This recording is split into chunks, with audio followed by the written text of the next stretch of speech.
So obviously, you were in the streets, surviving. When did martial arts come into your life? Well, I was up in Dippins one day. I saw these kids doing stick work in the park up in Dippins Junior High School. And that's why I learned Filipino martial arts from. And they came from, not Dos Separe, but from another. Is it Eskrima? Was it Yes, Eskrima? Kali. Kali. Kali Yeah, stick, we do Eskrima. Kali here too.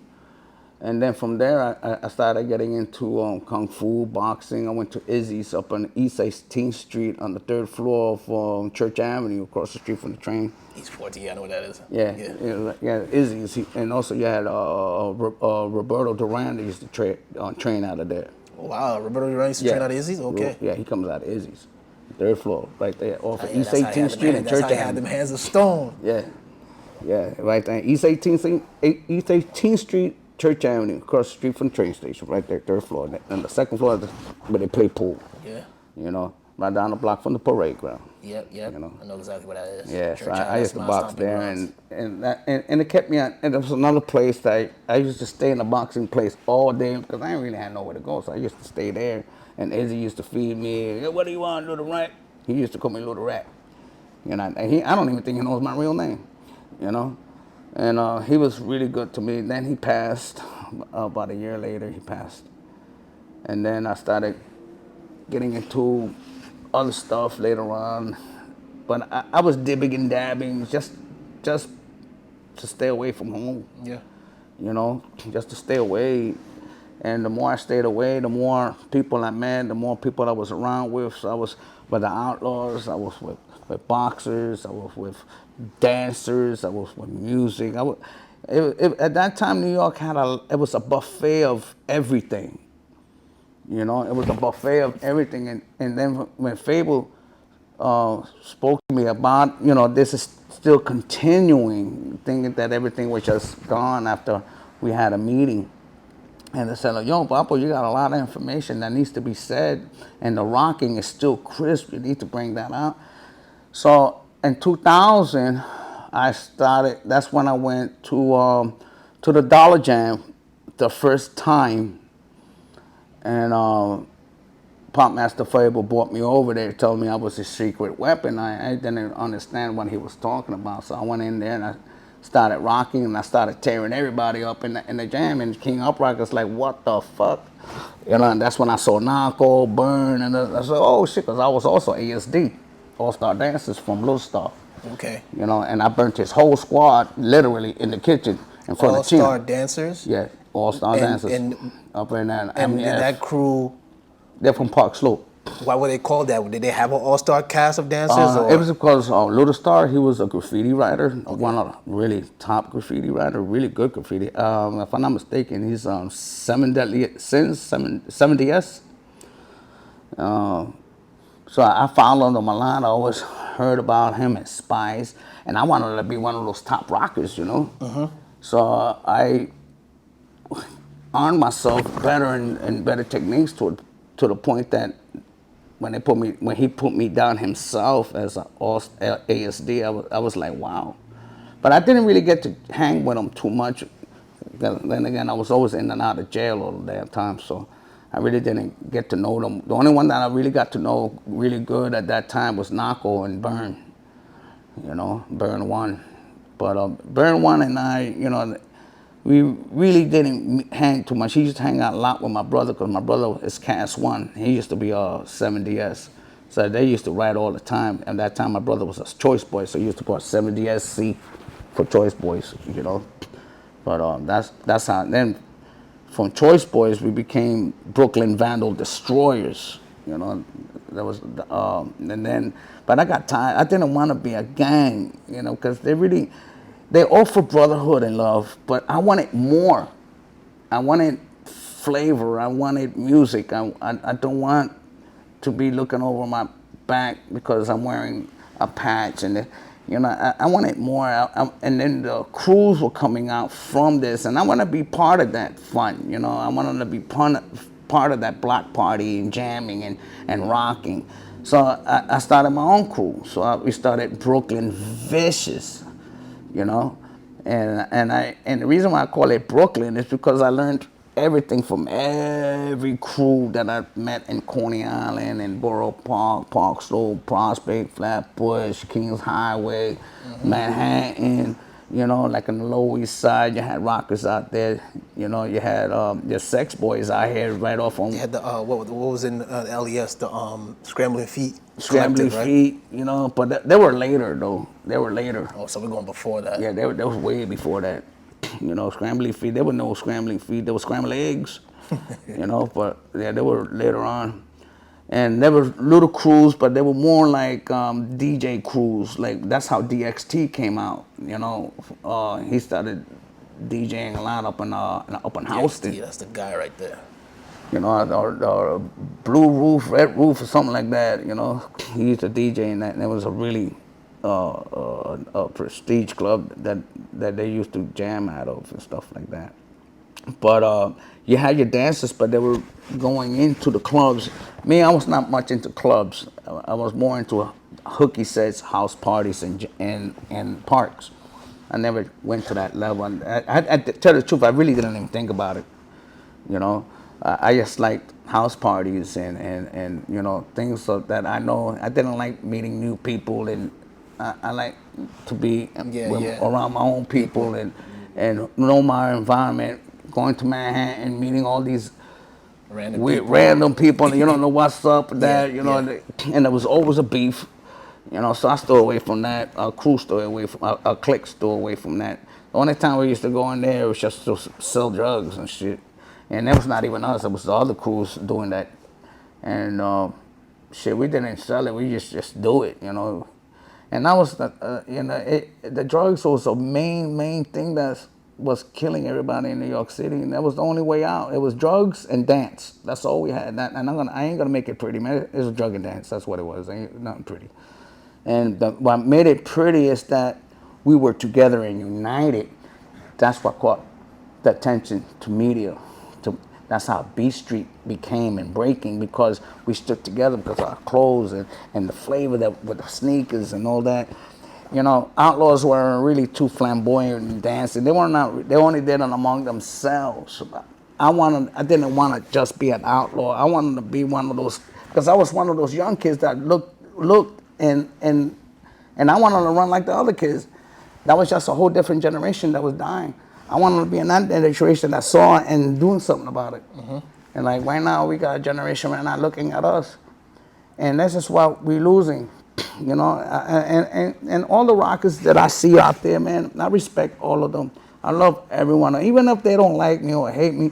But you know something, I still consider him as a brother because he does something that I like. Even though we might not be at the same side, but we both share the same love. And if we could literally just put that, our first generation, our second generation on us, man, let's cut that up, man.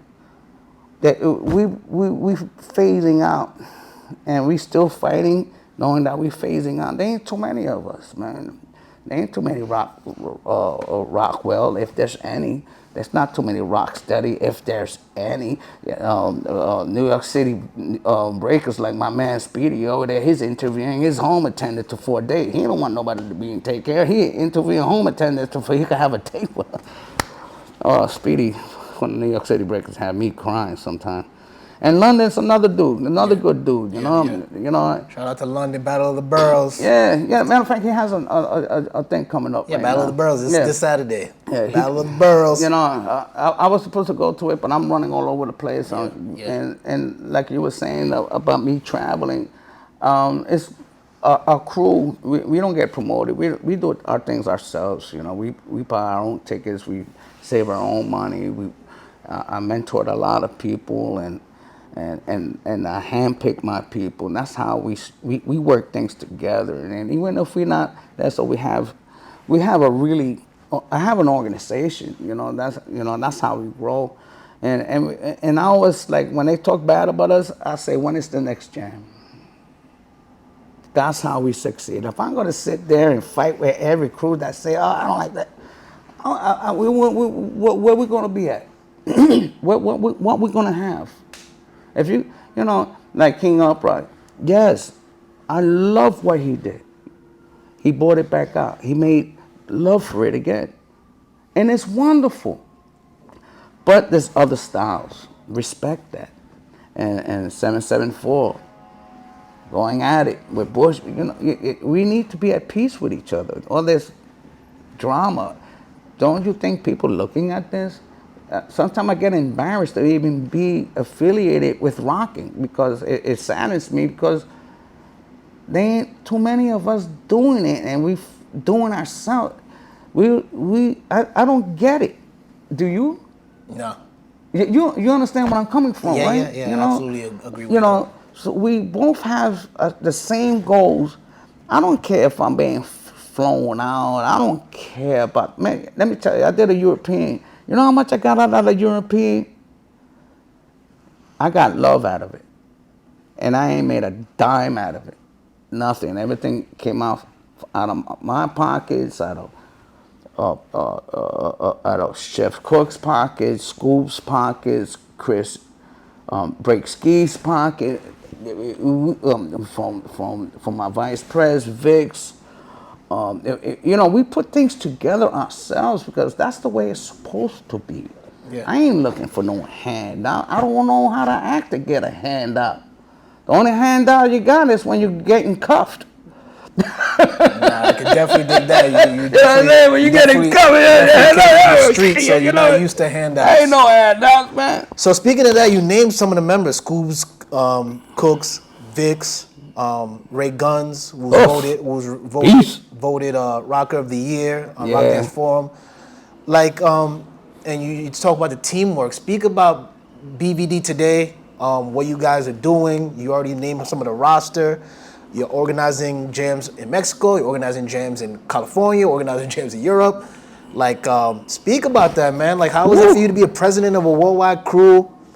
Have people under you that are working for, like you said, for a collective goal. Yeah, and that's exactly what we're doing. We're collecting happiness for the few that don't have it.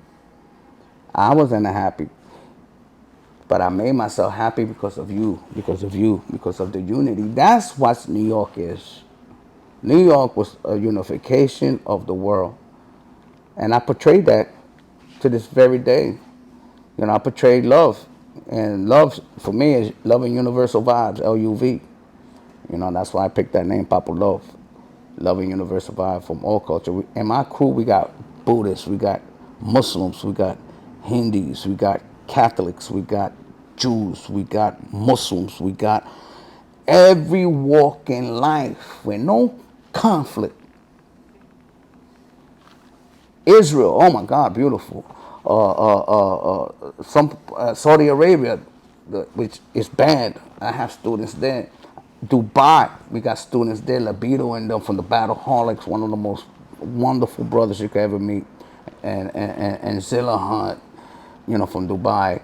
And then Tunisia, Africa, my man Pinky Rock, and Groovy Groove, and the, you know, wonderful people, you know. Also we got Sly from Indonesia. That's the heads. I'm just only mentioning the heads. Yeah. From Brazil. We got we got our first female leader from Chile. Her name is Vishnu, and she's no joke. She beast. God bless her, love her. She's from Chile. I think she's from Santiago.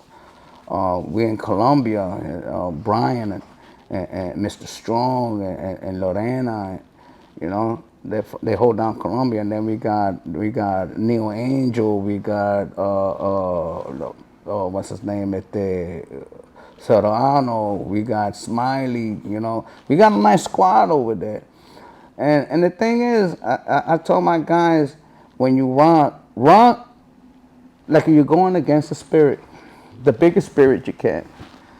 And I also added a style called 10 Steps of Death. So I took a lot of the stuff out of the rock, like cock jerks and masturbating. You know, you got children and kids. You know, I'm gonna do cock jerks in front of women and children, and I don't want that to be done to my kids, in front of my kids. So I changed that. Matter of fact, the one that really helped me change that and gave me that understanding was Fable. So because of him, I changed that. Truth be told. you know, because I wanted something different. I wanted to be different. I didn't want to have cockburns and stuff like that. No, it's not. Because I want to take rock to another level. So we came out with the cannon.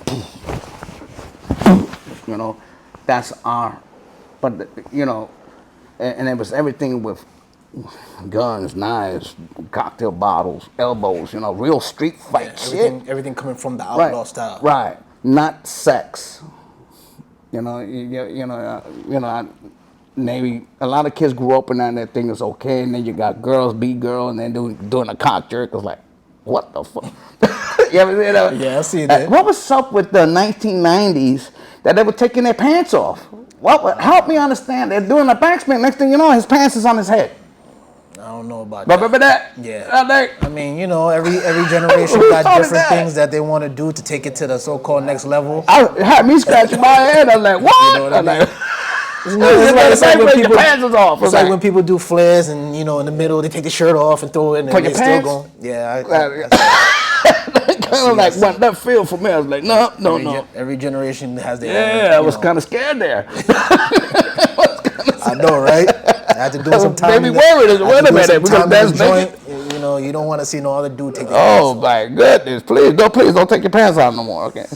But I like what you're saying there about, you know, the repetitiveness of burns and things like that. You decided to go a different way with it and incorporate more coming from the outlaw. So is that what you feel defines the outlaw rock compared to what some people may consider the general rock? Yes. How do you can define the outlaw rock for us and tell it what makes it different to what maybe the average person sees or what you've been seeing? Because if you do that to an outlaw doing a cock jerk and stuff like that, you ain't going home. Got it. That's the difference. You're not going home, because that's like in front of my woman. Yeah. In front of what the fuck? You know, that's not gonna happen. I never seen an outlaw do that. Not even playing around. I never seen an outlaw playing with himself or doing cock jerks or reaching for your ass. And why am I gonna reach for your ass? And what? Are you gonna really do that in life? You're gonna go? That's not realistic. You know, so like, no, and I know you've seen that before. Yeah. So I know you see me kind of scratch my head. I was like, not for us, you know. You know, so I pull away from one. I don't teach it. So your dance to you encompasses the outlaw style, the outlaw code of valor. Yes, code of valor. The outlaw approach. They would never be caught doing something like that. Therefore, you do not want your dancers to ever be. I want no members of my crew doing no shit, nothing like that, playing with it. That's no way. That you won't be in my crew. We have a boot camp because of that. We just don't pick people like that. We'll teach you a concept, but we don't do any sex stuff. You know, you got a lot of stuff rather than playing with yourself. You know, but that's just me. That's a code that I carry. Gotcha. You know, yeah. We don't. Sexual is something that's done privately, not done publicly. You know, and I think I'm one of the first crews that elaborate on that, and I don't feel comfortable teaching something perverted to children and women and kids. It's just not me. I just won't teach it. You know, but like with the rocking, you know, and the grabbing, we don't grab either. We don't grab because it costs a lot of fights. So we do the scooping. You know, you scoop. You ever had a change and you picking up change like that, grabbing? And it's, man, it's too slow. So you just scoop the whole thing. Yeah. So that's the version of grabbing, and then breaking it down. You know, and there's no sexual things on it. It's just straight lock and load and shoot the shit. And that's how. And our style is very aggressive, but it's not sexual. Yeah. You know, I mean, that's the difference of what we do.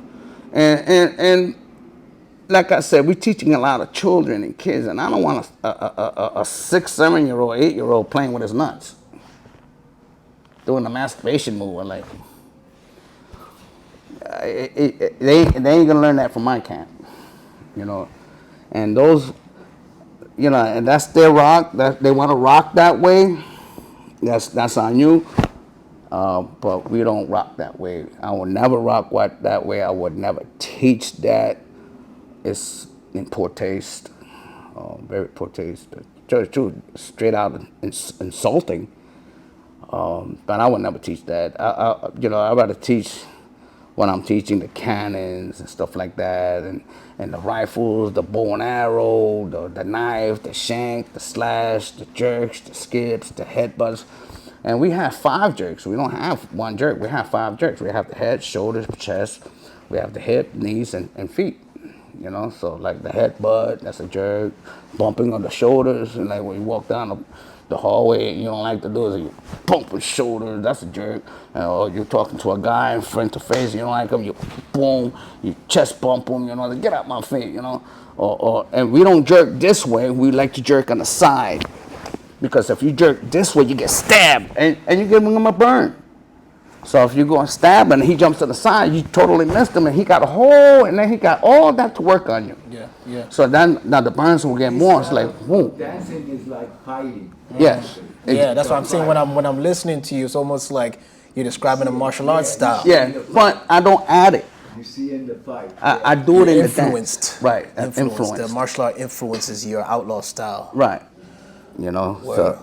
So moving on from that, and actually thank you for that, because I think that was a great explanation to outlaw rock. I think people, not when it came out, but when it started kind of getting more pushed or out there, people are like, what's this in comparison to that? Yeah. So you speaking about it, you telling the difference between it and how you emphasize it, I think really clears that up for the rock world. My question to you is, do you feel misunderstood as I would say, rocker, and also as a person? I think the perception of you is this wild guy. You know, you come on with sunglasses, you got the vest, is this wild guy, he's wild, he's uncontained, he's not whatever. But in speaking to you, you're a person of intellect, you're a person of knowledge, you're a person of history. We built before we even did the interview, we were talking for about 30 minutes in the hallway. Do you feel like you're misunderstood? For those, yeah. Me, I own my own house. I have 2 businesses. I'm with my dearest friend, Shihan. I only be around things that motivates me, and don't have time for anything. They don't like me. Okay, no problem. I don't take it personal, because not everybody's gonna like you. All I know is that I'm around my people. I'm comfortable with my people. They're comfortable with me, and we're happy all the time. And they talk about that, and I say, listen, man, that's not gonna make us grow. Let's make another jam. Maybe to cool down the fire, maybe we get him to judge a competition in one of our places, and sometimes it works and sometimes it doesn't work, and that's okay, because they're entitled to their own ways and stuff like that. But to dog each other out on something selfish because he ain't getting flying out or he's not getting the attention, that needs to really stop. You know, because that's really, really stupid. Because there ain't too many of us doing this anymore, and I'm 57. I'm like the baby of this generation, you know, of my guys. Of the rockers, yeah, the known rockers, you know? Yeah. After me, there ain't really too many people after that, you know. So I have my same crew. I'm the founder of the same crew. And I still battle. I'm the only, and I'm really one of the original founders. And even though I could have had my crew, I could have said, oh yeah, but something. No, man, I was just a kid at that time. I made my first crew when I understood what I was doing. And the one that helped me understood was Chaco from the Borough Park Boys. He woke me up. Yeah, I learned a lot from P3, Post 33. His name is Robert Rodriguez. But he didn't elaborate the magic that I needed to hear. And then I got that from Chaco, and I learned so much from him. And that's what really changed my game. That's when I said, okay, I'm going to have my own crew. I started Choice Boys. and it was had all elements. We had graffiti, we were stick up kids, but we had the fundamental of rocking, and then some of the guys like, man, screw all that, because we got into some beef with some Jamaicans and stuff like that. So we were gonna start clicking up and we start gangbanging. That's why we started Brooklyn Vandal Destroyers, and then they became our friends, and then the next thing, we started dancing again, and it was just a big misunderstanding, and I thank God for that misunderstanding, because I don't think I'll be here right now. And then we started Brooklyn Vicious Dancers. That's how you got Nene, a.k.a. Guitar Bear. I raised him since he was 10 years old. He lived in our clubhouse, and Johnny O. Jingle. We used to take Johnny O down in the basement and beat the crap out of him and shit, like literally.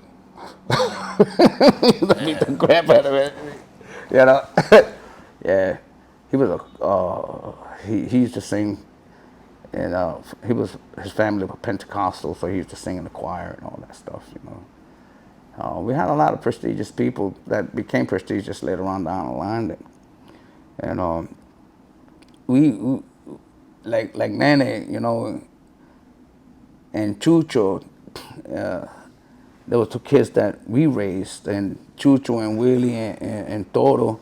We started a new chapter in Puerto Rico. That's how Paul 1 got with the BBDs back then. Shout out to Paul 1.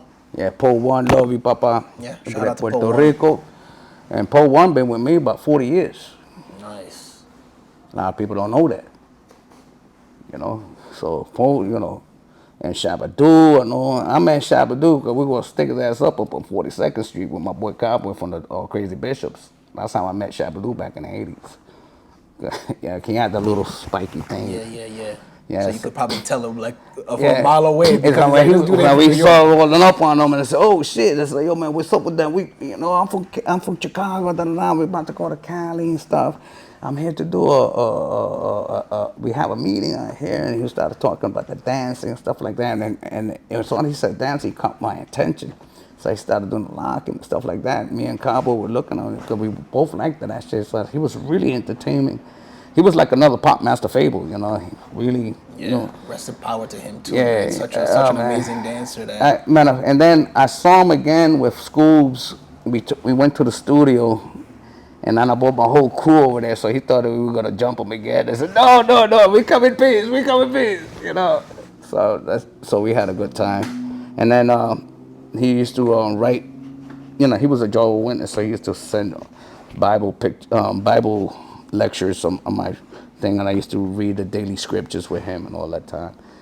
And I didn't call him Shabadoo. I used to call him Cochi, short for Cochillo and shit, And matter of fact, we were supposed to do east meets west about the locking and rocking, how it pollinated to the East Coast, to the West Coast. The locking went to the East Coast, and the rocking went to the West Coast. So we were gonna do something on that, but he passed away. Yeah. Rest in power to Shabadoo. Such an amazing dancer, amazing impact in the dance game and dance history. From Soul Train to the movies. Yeah, man. Really lost. Cornelius really dogged him out, though. Yeah, giving him a bucket of chicken. Are you kidding me? A bucket of chicken, right? French fries. Yeah, Cornelius, you wrong. If I eat a bucket of chicken, I ain't locking. I'm falling asleep in the back. Yeah, Cornelius, you was dead wrong. Yeah. So bad. So, man, once again, I really want to thank you for sharing your story with me, because there's a lot of very personal things that you share with me. When I listen to your life, man, you really went through a lot of journey of hardship, going through a lot in your life with abuse, parents, and having to live a street life at a very early age. So I'm sure that molded you to become a very strong person. Oh, yeah. What advice do you give to all the rockers out there? Even if it's not just dance advice, but life advice. What can you say to the rockers out there in the world, East Hemisphere, West Hemisphere, North, South, wherever they are? Speak to the rockers out there. We have, Papo Luv here with his worldwide crew. He's gone through a lot of hardship in his life, prison in his life, but he transformed himself, redeemed himself to make himself a new man and work and raise a family and create a crew to have a worldwide influence. And what message do you have to all the rockers out there? Well, if you have a problem, with yourself. The only thing you could do is correct it yourself. You must love yourself. That's what made me overcome a lot of stuff, because I had so much negativity towards me that I thought I was my own enemy. But once I harnessed that and I realized who I am, I wore a lot of hats. Now you just gotta ask yourself, how many hats can you wear? And once you can wear all those hats, you beat yourself, because you have a lot to offer. And once you find yourself, then you can find people that's in your page. And then you could build from that page and make a beautiful story out of that page, and it turns into a book. And my life is about a book. It started off as a page, and that page was just myself, from hardship to neglect to a lot of stuff. And if you have a chance to do it again, don't worry how you grew up. It's how you going to be and how you're going to make it better for the next person. Even though there was a lot of mishaps among us or you or whatever, it's not the other person's fault. It was the situation that you was in. And to overcome that situation, you must overcome yourself with positive and be with positive people. And if you have a chance to build with your family, then use your family as a crutch, and especially support. Like my wife, she supports me 100%. Without her, I don't know. I don't think I'll be here. But that is the most important thing, is support from your family, and embrace your kids. And they're really important. Don't overlook your kids, because your kids is your wealth, not child support. They're your future. They're not what you call earned income. They're not child support checks. They're little people that gonna take you out your rut when they stop making 6 figures. Like my kids, literally. I can't really disclose too much because my kids are very sensitive right now, and I can't really say too much. But they became persons that I'm so proud of. I told my kids to reach for the stars, but I did not know they were going to land on the moon. And if that's the power you have for your children, embrace your kids. Don't send them home feeling lonely, unappreciated. They're little people. They might not share the same ideas, because their ideas are your ideas is their ideas, because they don't have no idea. So make sure you take care of your young. That's the most important thing. Always, even especially a boy child and a girl child, or any child. You know, they're just little people, and don't overlook them, because they will grow up and they're gonna remember that overlook. And then when they overlook you, you're gonna sing that should've, would've, could've song. You know, and that's what a lot of people are doing right now, singing that should've, would've, could've. Don't be one of them. Embrace your kids. Love your kids. Wake up your kids and tell them you love them. Even if you're wrong, apologize to them. Even if you just make your kids happy, because honestly, you're all you have. Your kids look up to you for better things, and you become a better person. And when you get old, and they're gonna remember all the beautiful things that you gave them, not gave them, bestowed. If you bestowed your children, you won everything. Even in the Bible, it says, the richness of a man comes from your loins. So those are your riches. You're a billionaire with your kids. Don't become their nightmare like mine. Because, you know, I really, and then again, I forgave my mother and father. They were on drugs. They were on influence. They had no way out. They had their problems. But I found it in my heart to move on and become a better person. You did. And that's what made it all. You got a great family, honestly. Yeah, we used to run them. They used to run on the dojo, baby on the mat. And they still fly kicks and jujitsu and sword fighting. Ah! And The ghetto is a true ghetto child. Word. And a lot of people were raised in the ghetto in this country, you know? Yeah. Very, very, very wise words just spoken by Papo Luv, about your kids. But I think that message also transfers to the youth in general. Yeah. The youth that we see out here. Right now in New York City, we have a lot of murders. Oh, yeah. We have a lot of, gang-related murders, gang-related things. You came from an era of the gangs. Today, when you see that type of gang violence all over, I'm talking about Baltimore is out of control. Florida got a little bit. New York, California, of course, gangland. I don't even know how to grab to it. Arkansas. Like when you coming from that gang background, where unfortunately you had to take to that life due to not having the infrastructure at home. What do you feel when you see that level of violence today? And do you empathize with those youth, or do you say to yourself, what's going on with them? It's a different type of demon, Vitamin. It's a different type of air. I can't describe it. And it's not us. I don't like talking politics too much, but the government has a lot to do with the enmity that we have. I just want to know when we're going to become Americans, not Americans. When we're going to be united as one as a country. That's the day I'm waiting for. Now, I don't care if you're white. I don't care if you're black. I don't care if I don't give a shit who you are. But if you got a good corazón and you're beautiful people, there's no color. I just want to know when we're going to become American. I'm still waiting a bit, 200 years. Before we wrap up, what are your future plans, man? You're hitting the road like a bat out of hell, man. You're everywhere. One minute I look on Facebook, you're in California, one minute you're in this country, in this state, you're riding on a motorcycle, you're just everywhere, and it's very beautiful to see. Like I get a lot of enjoyment to see my elders active and moving, because I know that's the key. I know that's hard.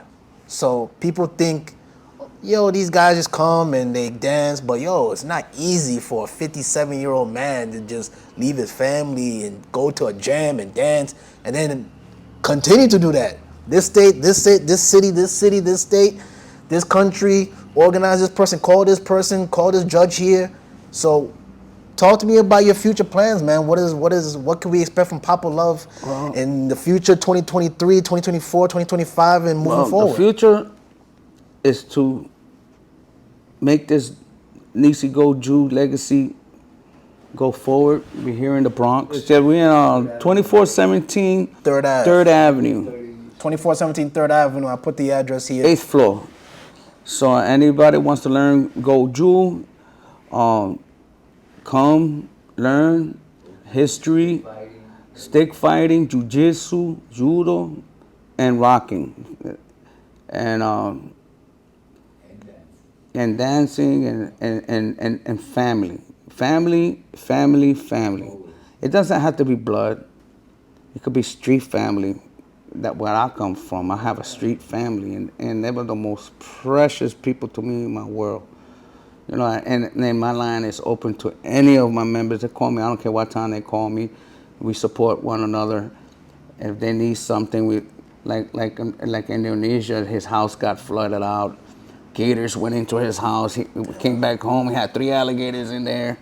So our crew put a GoFundMe for that person and got his house reestablished, got a paint job, got his floor. That's real family unity, yeah. Colombia, we about to do a culture house there to make employment for them, because you just don't want to be dancing with an empty stomach. You know, we just not B-boys, we're also businessmen. And that's another chapter that I'd like to bring on later on. And maybe, God's willing, I'll have another meeting with Vitamin once again about starting a business, how to do a business, how to be self-employed, how to embrace one another, how to build one another. Because without each other, we don't have nothing, bro. And that's where I'm at right now for 23, 24, 25 until I kick the bucket, you know. But right now, I just want to rock the world with my brothers, and I just want to rock the world. Yes. Oh, next year I'll be in Africa. Oh, where you going? South or? I'm thinking about going to was it Nigeria? Yeah, that's West Africa, Yeah, Nigeria. Nigeria, and Tunisia. Tunisia, Nigeria. That'd be beautiful, man. Yeah, so I'm gonna be Get you going up there with Pinky Rock some and futu, Groovy some Groove. fufu Yeah. with some. Oh, I love soup. fufu. We could get fufu right here in home. Yo, I know. I'm from West Africa. So, Okay. Yeah, I'm from Ivory Coast originally. So I hope one day to bring. So when you get that fufu, Yeah. I'll tell you some rice and beans. Yo, come on. I eat rice and beans all the time, man. That's my thing. So Yo, rice and beans and fufu. yeah, futu with some okra soup. Oh. Yeah. Yeah, Lord. Man, that's beautiful, man. I really wish that safe travels to Africa. That's one dream of mine, to go back to Africa and bring some type of dance out there. They already got B-boys out there in Ivory Coast. Shout out to y'all that's doing your thing out there. Wherever you are in Africa, Europe, Asia, South America, shout out to you. We know it's not easy. And also Ruben, is another one. He's a young lord. He has mixed martial arts out there in Uganda. Ruben. Okay. I don't know if he's another one. A shout out to him and his program for his mixed martial art things that he has out there. I just want to give them a shout out to them and to the young lords for a lot of positive movement that they're doing. And I just want to recognize that, and I just give you guys a shout out in behalf of the good work that y'all doing. Yeah. So yeah. Word. Once again, yo, thank you very much. This has been Talking Rock with Papo Luv. If you want to get in touch with Papo Luv, you can get in touch with him on his Instagram, his Facebook. You got email too, I'm sure. We're going to put all of that on the bottom of the screen. This is Vitamin the Governor. If you want to show some support to the channel, you can subscribe, you can like, you can leave a nice comment on what you liked about the video or the interview. I would like to thank everyone for their continued support. This man is continuing to do his thing, teaching, organizing, judging, moving around, doing what he does, walking the walk and talking the talk. So stay up to date with everything. Rock Dance is here. Also check out the Outlaw Dance Forum. That's on Facebook and also on Instagram. That is organized by cooks out there in the West Coast. Shout out to cooks. Any last thing you want to say before we get out of here? Let's rock the world, y'all.